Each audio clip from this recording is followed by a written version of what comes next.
Here at Sennybridge Community Primary School, our approach to the Welsh curriculum reform is built on a quote from the former Education Minister, Kirsty Williams, who spoke about the importance of having a vision that was unashamedly ambitious.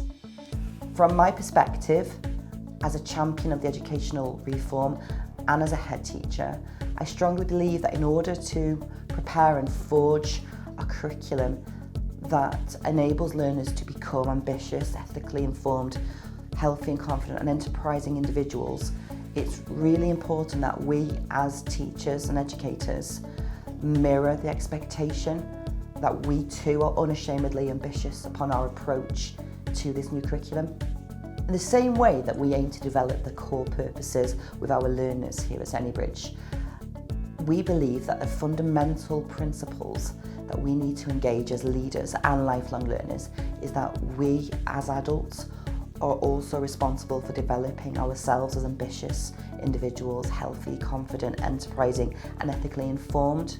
At Sennybridge, we have enjoyed the process of working with stakeholders both within the school and externally, such as having the support from our Mid-Wales partnership of Powys and Ceredigion. We've been able to develop a collaborative approach where we've established a vision with stakeholders. We've been able to build an AOLE team that consists of all staff members and children. We've been able to adapt child-friendly pedagogical principles, which we've turned into cartoons to make child-friendly. And we've also been able to look at innovative projects such as creating a school radio station, which we call Senny. For us, we are enjoying the process of shaping and building a learning environment and culture that has firm foundations of an organic, holistic and pedagogically principled curriculum, which echoes the culture, the Cynefin and the values that the school is built on as a member of Sennybridge, Powys and Wales. When the Successful Futures report and the National Curriculum document was shared, it would be remiss of me to deny that there was an audible murmur of concern within the staff room from school leaders and staff.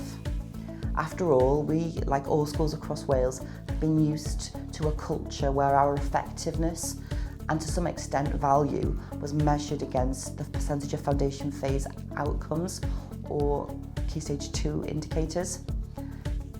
Similarly, if assessment levels were going to be removed, for example, then how do we measure the progress of each individual, and how do we share this with parents who have now grown accustomed to a levelled system which is structured and almost based on an age expectation?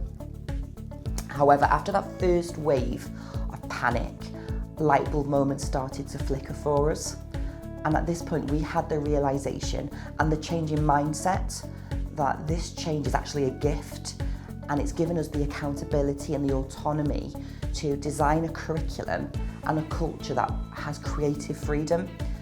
It also is not scaffolded by prescriptive ideologies and judged by standards that have to be met at a set time. Similarly, assessment for us now is something that can be purposeful and not purely numerically based. When we identify what is going well and what is challenging, as educators, we are very good at being critical, and as reflective practitioners, it can also be very easy to identify those areas that are challenging. Assessment for us, whilst an intrinsic role, is still an area of the school that we are keen to continue to develop further to ensure that it really is supporting learners with moving forward. The familiarity of the old assessment system is still hiding in the shadows.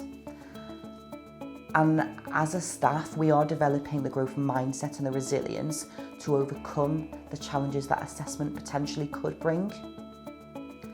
As the current custodian of my school, I am passionate about implementing the new curriculum for Wales alongside the Additional Learning Needs Act. As a proud nation with a strong culture, Professor Donaldson identified back in the Successful Futures report that Wales' education system does have a good landscape already.